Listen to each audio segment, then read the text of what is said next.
Yes, indeed, John Emil. The withdrawal of French troops from Niger, that's what's being claimed here in this viral Facebook post, alongside a video that has over 2 million views. France didn't just lose uranium, it lost the illusion of control. When Niger shut its mines to Paris, it cracked the foundation of a global order built on quiet theft and polite dependence. For half a century, France powered its cities with African atoms while Africans lived in darkness. That arrangement is over. This isn't rebellion, it's correction. A $500 billion correction that exposes a truth the West pretended not to see. That Africa was never poor, only underpriced. And what is the West going to do now? Let's find out.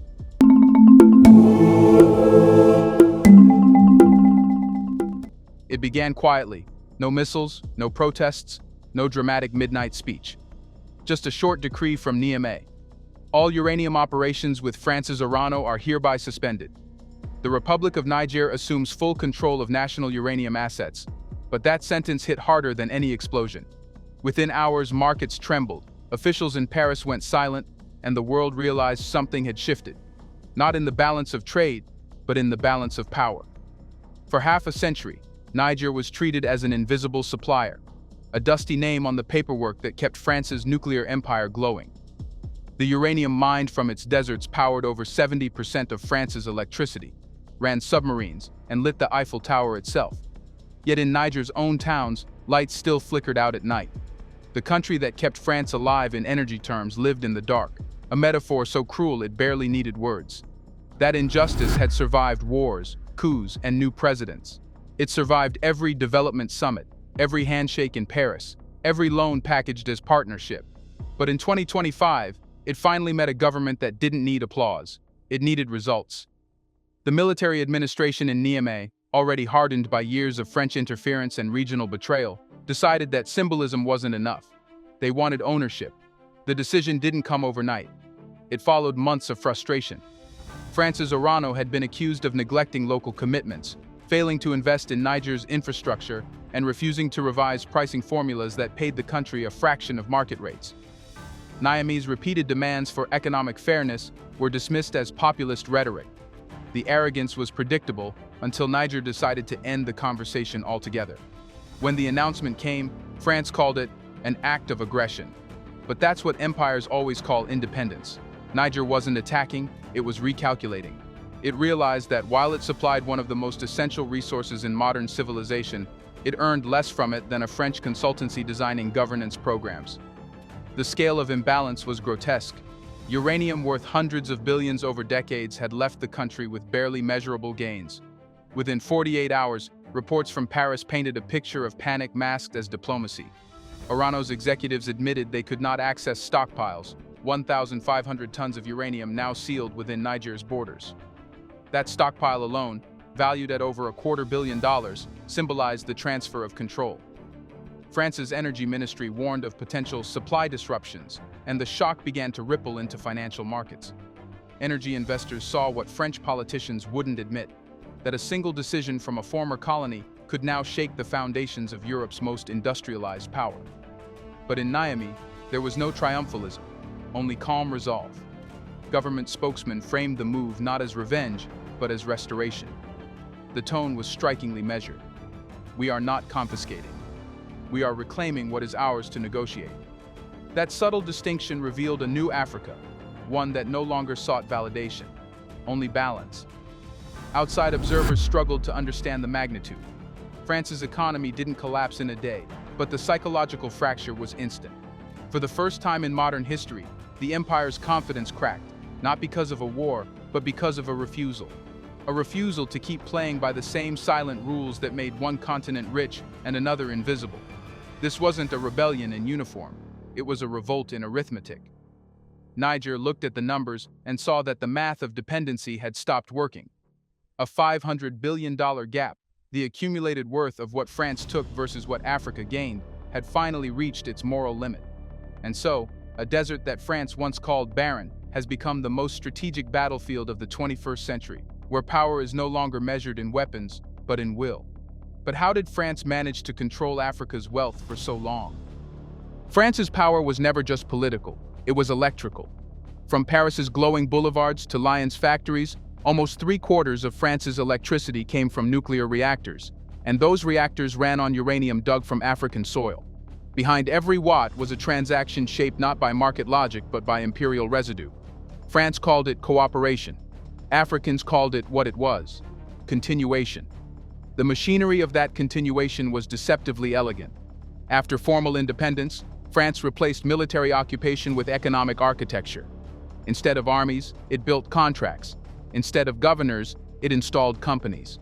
Orano, previously Areva, became the new colonial office, wearing the mask of a corporation, but operating with the reach of a ministry. Its executives were diplomats in suits, its accountants emissaries of policy. When Niger negotiated, it didn't face a private entity, it faced the French state disguised as a partner. For decades, uranium from Arlit and Akokan left Niger at prices fixed in Paris. The official justification was price stability. In practice, it meant France paid far below the global market value. In return, Niger received promises of development. A school here, a clinic there, tokens that never matched the worth of what was taken. Every shipment of ore was a subtraction from the future disguised as progress. What made this system resilient was not its legality, but its psychology. France convinced Africa that breaking free would mean economic collapse. It embedded dependency into governance. French advisors sat in ministries, controlled currency policy through the CFA franc, and steered aid back into French contractors' pockets. Uranium was only one resource among many, but it was the one that made the illusion believable, that Africa could be dependent and dignified at the same time. But dependency has a half-life. Over time, the numbers stopped adding up. Niger's GDP stagnated, its poverty rate remained above 40%, and yet its subsoil held one of the world's richest uranium veins. France's prosperity and Niger's poverty existed in parallel lines that never met until 2025, when Niamey decided to bend the line. When France claims that Niger's nationalization endangers global energy stability, it reveals its worldview. Stability means others stay predictable. In truth, the only instability is in Paris, where the cost of replacing Nigerian uranium has doubled. The French government now faces the irony of paying the global market rate it long denied its suppliers. And this loss is not just about material supply, it is about precedent. France's entire African portfolio, from oil in Gabon to gold in Mali, operates on similar asymmetries. If one nation proves the contract exploitive and survives, others will follow. The rejection in Niamey thus sends a deeper message, that Europe's wealth, when traced backward, rests on deals that cannot withstand daylight.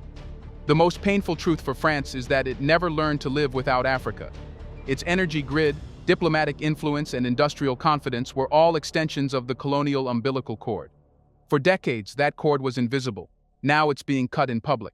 The world is watching a reversal of current. Electricity that once flowed from Africa's minerals to Europe's cities is now flowing back as political power.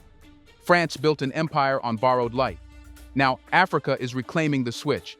Let's pause for a second to say big thank you to the Black Culture Diary community, where Black voices, stories, and legacies are preserved and amplified. By becoming a member, you're not just supporting the channel, you're becoming part of a powerful cultural movement. Let's continue. When Niger nationalized its uranium, it did more than redraw an economic contract. It redefined who gets to decide the meaning of power itself. France, for half a century, believed that material control guaranteed political authority. But Niger's defiance revealed something France had forgotten. Power is not the possession of wealth, but the right to refuse its misuse. The immediate aftermath of Niger's decision was not chaos, as Western analysts predicted. It was clarity. The government in Niamey didn't collapse, it consolidated. The population, long accustomed to the language of submission wrapped in development aid, saw the rare sight of leadership that acted without external permission. For once, sovereignty wasn't a slogan, it was a policy. The soldiers who led the country understood something many civilians in post-colonial administrations had ignored. You cannot be sovereign with someone else's pen signing your contracts. France underestimated how much had changed in Africa's collective psychology. This was no longer the 1980s, when a leader's defiance could be silenced with an IMF loan or a sudden coup. This was a new generation, one raised on shared networks, cross-border solidarity, and the internet's unforgiving transparency. France's threats of isolation sounded hollow when Africa had already found new partners: China, Russia, Turkey, and the Gulf, nations willing to trade without lectures. This is the quiet revolution of our time. multipolar confidence. The West once monopolized legitimacy. Now it only rents it. African states no longer fear diplomatic exile because alternative corridors exist: financial, technological, and military. Niger's uranium rejection was not a solo act of rebellion, but a coordinated shift within a broader realignment. The Sahel has become the laboratory of African autonomy. But autonomy is not just political, it's intellectual. For decades, Africa's natural wealth was mediated by Western expertise. African geologists worked for French firms. African economists drafted policies approved by European consultants. The language of value was never native. By nationalizing uranium and freezing exports, Niger announced that it no longer needed translation. It spoke in its own calculus, one that measured worth not in euros, but in dignity, leverage, and time. France's reaction betrayed its dependence. The French Energy Ministry framed Niger's move as a geopolitical risk. Yet what is risk for the exploiter is recovery for the exploited. Paris fretted over lost supply security, ignoring the deeper insecurity of an Africa perpetually denied control of its resources. In Niamey, the rejection was not about hostility, but restoration, the restoration of proportion, where contribution and compensation finally meet on equal ground. And as this restoration unfolds, the chain reaction continues. Mali, Burkina Faso, and Chad are revisiting mining frameworks. Ghana and Nigeria have quietly initiated audits of foreign-owned resource firms. Across the continent, a new language is forming, the language of recalibration. Africa is no longer asking for inclusion. It is redefining the terms of participation. This transfer of agency terrifies old powers because it reveals how fragile their empires were, built not on strength but on compliance. When compliance disappears, colonial wealth becomes memory. France's corporate machinery, its diplomatic posture, and even its cultural influence were all anchored in the assumption that Africa would never say no. Now, that assumption lies buried under Niger's desert soil, alongside the uranium Paris can no longer claim. Every nation has its turning point, the moment it stops explaining its courage to those who exploited its patience. For Niger, that moment arrived the day it looked at a $500 billion imbalance and realized the true price of submission was far higher than the profit of rebellion. The balance of power didn't just shift, it returned home. Here's a reminder to please like and share the video and subscribe to our channel to watch more videos on Black culture, history, civilization, and identity. Let's continue now. When Niger drew the line, the tremor didn't stop at the Sahara. It rolled north through the Mediterranean, across Brussels, and deep into Paris's financial core. Because what Africa reclaimed wasn't just uranium, it was Europe's illusion of permanence. For decades, France had built a house of prosperity on foreign ground, and now the soil beneath it was shifting. Inside France's ministries, the panic was quiet but visible. Energy analysts scrambled to revise forecasts. Orano's stock value plummeted. Insurance giants began re-evaluating the risks of French investments in Africa. Banks that once viewed Niger as a low-cost extraction zone suddenly saw it as a geopolitical liability. The tremor was financial before it was moral, the kind that shakes investors before it shakes nations. The French energy model, once celebrated as self-sufficient, was exposed as regionally dependent. Nearly 3/4 of France's electricity still flows from nuclear reactors, and those reactors depend on a steady inflow of uranium from abroad. Without Niger, France must buy on open markets, where prices are volatile and politics unpredictable. Kazakhstan and Canada can supply uranium, but at premium costs and with limited capacity. For the first time, French citizens are learning that their clean energy was subsidized by someone else's poverty. Yet the crisis runs deeper than minerals. France's African policy has always been its diplomatic anchor. From Francophone summits to military interventions, Paris maintained global relevance by keeping Africa within its orbit. Losing that gravitational pull means losing a cornerstone of influence. France's authority within the European Union partly rested on its African reach, the ability to speak for a continent it never truly represented. With Niger's rejection, that claim now rings hollow. Across Europe, the realization is uncomfortable. Brussels, which once looked to Paris for African policy alignment, now watches France stumble. Germany has begun exploring independent ties with Sahel states, while Italy seeks partnerships through migration and trade rather than old colonial loyalties. Even Eastern Europe, once indifferent to African affairs, sees an opening, offering technology and arms where the West once offered lectures. The European Union is learning, painfully, that it no longer holds a monopoly on diplomacy. Meanwhile, within France, the political fracture is widening. Critics accuse the government of negligence, of losing Africa through arrogance. The far right frames Niger's decision as humiliation. The left calls it a long overdue reckoning. For ordinary French citizens, the narrative of benevolence that sustained national pride is unraveling. How do you claim moral leadership when your former colonies publicly reject your ethics? But the most profound consequence lies in symbolism. France was not merely a country that bought African resources. It was a country that believed Africa would always sell. That belief shaped its economy, its diplomacy, even its self-image. The collapse of that certainty is psychological as much as financial. Europe is discovering that Africa's consent was not automatic. It was strategic, and now it's withdrawn. The West often imagined African nationalism as emotionally driven by resentment, rather than reason. But Niger's defiance is the opposite. It's cold, deliberate, and mathematical. France lost not because of anger, but because Africa learned to calculate.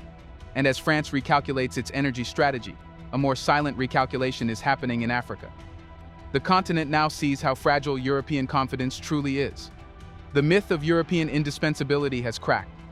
France's losses are no longer Africa's tragedy. They are proof that balance is possible. Every empire falls twice, first in its colonies, then in its consciousness. The first fall happened when Niger seized its mines. The second is happening now, inside France, as it realizes the colonies were never lost. They simply woke up. What France calls a crisis, Africa calls a correction. But beyond Niger's defiance, something larger is forming. A shift in the very equation of global power. For the first time since independence, Africa holds a resource not as a gift to the world, but as leverage over it. The uranium dispute has become the blueprint for a continent rediscovering its strategic worth. Across the Sahel and beyond, leaders are starting to understand that natural resources were never Africa's weakness. Mismanagement was. The lesson from Niger isn't that confrontation is power. It's that control is. For decades, African states mined gold, oil, cobalt, and gas, but never controlled the policies that governed them. Their wealth flowed outward because their systems were inwardly fractured. But now, from Niamey to Ouagadougou to Conakry, the strategy is coherence, a united front built not on sentiment, but on calculation. Burkina Faso and Mali are already drafting joint frameworks for mineral processing, seeking to build refining capacity rather than remain raw exporters. Ghana is investing in domestic gold refineries, Nigeria in lithium battery production, and Tanzania in rare earth value chains. What ties these efforts together isn't ideology, it's awareness. Awareness that the world's next wars won't be fought for land, but for access to the materials that make technology possible. Africa, holding 30% of the planet's minerals, has quietly become the board on which everyone else plays. And this time, the board is awake. The uranium shock in France has taught African policymakers that value lies not in extraction, but in timing. Niger's $500 billion act was less about minerals than about narrative, about deciding when to sell, when to hold, and when to say no. For years, Africa was pressured to sell early, sign fast, and accept less for stability. That era is closing. Countries are now negotiating from strength, using scarcity as a strategy. The West once used sanctions. Africa now uses silence, delaying deals, diversifying buyers, and forcing partners to bid on African terms. This recalibration is unsettling global markets. Investors who once viewed Africa as a zone of risk now see it as a zone of inevitability, unavoidable, indispensable, and unpredictable in the best way possible. Energy giants in Europe and Asia are realizing they can no longer dictate terms, they must compete for them. When a single nation's decision can ripple through the French economy, it tells you that sovereignty has become contagious. But leverage also demands responsibility. Africa's new power can either liberate or corrupt. The continent now faces its own test, to ensure this awakening doesn't become another era of elite capture. Because the same resource that frees nations can enslave them again if managed without discipline.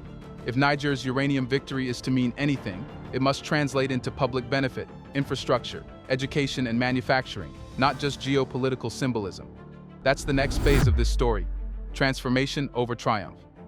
The point is not to hurt France, but to heal Africa, to take the wealth that once left the continent and turn it into something visible, lights that stay on at night, farms that don't depend on aid, and industries that compete globally. True independence isn't declared in speeches, it's built in factories, universities, and refineries. For centuries, Europe measured Africa by what it lacked. Now Africa is being measured by what it withholds. That reversal marks the birth of leverage, not through force, but through necessity. France's economy stumbled because it never imagined Africa would learn to say no and mean it. The world is entering a new age, not of Western generosity or Eastern investment, but of African negotiation. Niger didn't just crash France's economy, it reset Africa's posture. From now on, whoever wants Africa's minerals will have to bring more than money, they'll have to bring respect. If Africa could power Europe for half a century, why did Europe never think Africa could power itself? Let us know in the comment section. When a nation reclaims what's rightfully its own, why is it called defiance instead of justice? Do you want to watch more videos like this one? If so, subscribe to our channel and press the bell icon next to it. We have decided to bring videos on something nobody talks about, the Black culture, civilization, history, and evidence about how glorious Blacks have been. Thanks for watching, and until the next video, stay tuned.